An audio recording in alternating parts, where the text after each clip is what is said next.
Hello বন্ধুরা, good morning. আমি আজকে সকাল সকাল উঠে তাড়াতাড়ি করে ফেস টেস্ট করে তোমার দাদাভাই যেহেতু আজকে ডিউটি যাবে তাড়াতাড়ি, তার জন্য আমি তাড়াতাড়ি সব কিছু রান্না করে নিয়েছি। আর আজকে সেরকম কিছু রান্না হয়নি। তোমার দাদাভাই চলেও গেছে, টিফিন নিয়ে চলে গেছে। আর আমি স্নান টান করে ঘরের সমস্ত কাজ করে নিয়েছি। আর কিছু বাকি আছে, সেগুলো তোমাদের সাথে কিছুটা শেয়ার করবো। তো এখন বিছানাটা আমি গুছিয়ে নেবো। বিছানাটার অবস্থা, যেহেতু ছেলে ঘুমাচ্ছিল তার জন্য বিছানাটা গুছানো হয়নি, তো ছেলে এখন ওই ঘরে ওকে দিয়ে দিয়েছি। এবার বিছানাটা গুছিয়ে নেবো। বিছানা আমার গোছানো কমপ্লিট।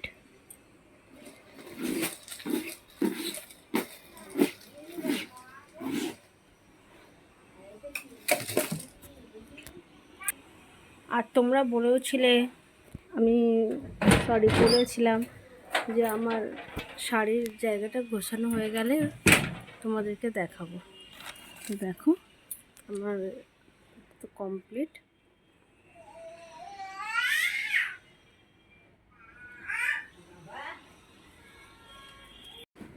আর এটা ছাদের সিঁড়ি, আর আমরা একদম পুরো টপ ফ্লোরে থাকি।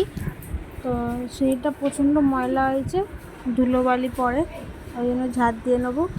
আর আমি প্রতিদিনই সত্যি কথা ঝাড় দিই, যেহেতু আমার ছেলেটাও মানে উঠছে, ওর পায়ে না বালিগুলো গেঁথে।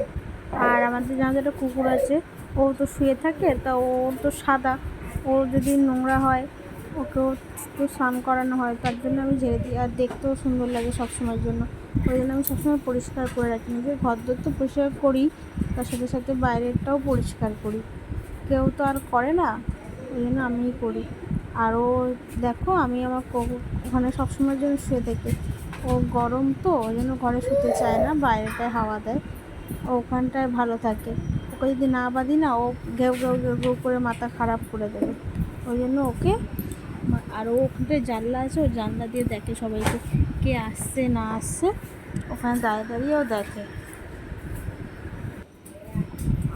তো আমার এখানে ঝাড় দেওয়াও হয়ে গেল, নিচে একটা ঝাড় দিয়ে দেবো, দিয়ে ময়লাগুলো তুলে নিতে হবে।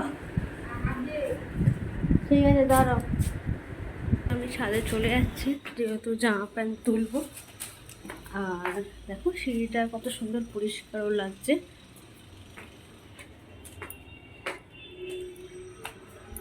আর ছাদে দেখো আমাদের এই জবা ফুল গাছ, জবা ফুল ফুটেছিল, পুজো দেওয়া হয়েছে, আর কটা কুড়িও হয়েছে, এখন কালকের আবার ফুটবে। আর তুলসী গাছ আছে, উচ্ছে গাছ, আমি উচ্ছের দানা ফেলেছিলাম, উচ্ছে গাছ হয়েছে। আর অ্যালোভেরাও গাছ রয়েছে আমাদের।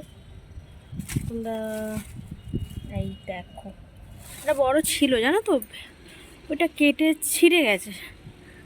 জামা প্যান্টগুলো আমি তুলে নিই আগে। দেখো আমাদের এখানে মেঘ প্রচণ্ড কালো হয়ে গেছে, আর কালকে সারা রাতই বৃষ্টি হচ্ছে। ওই জন্য আমি ভাবলাম যে তাড়াতাড়ি করে জামা প্যান্টটা তুলে নিয়ে আসি।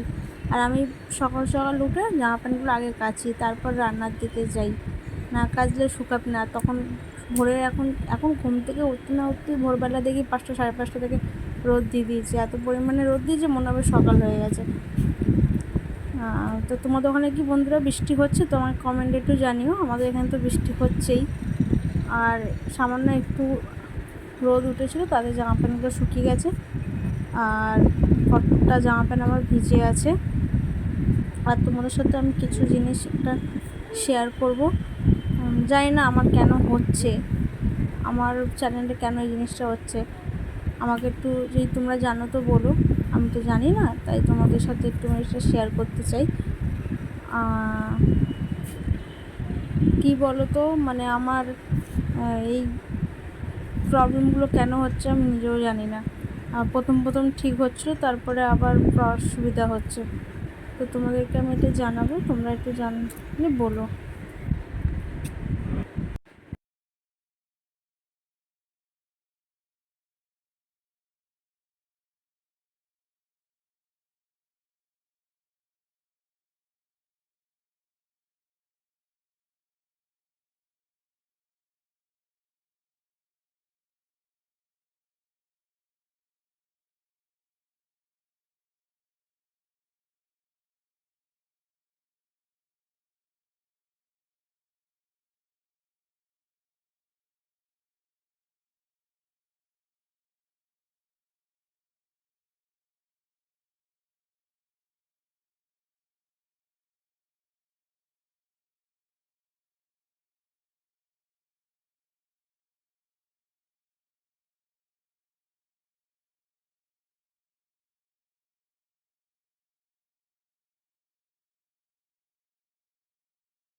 ছেলেকে স্নান করে দিয়েছি, তো ও খেলছে বালিশ নিয়ে।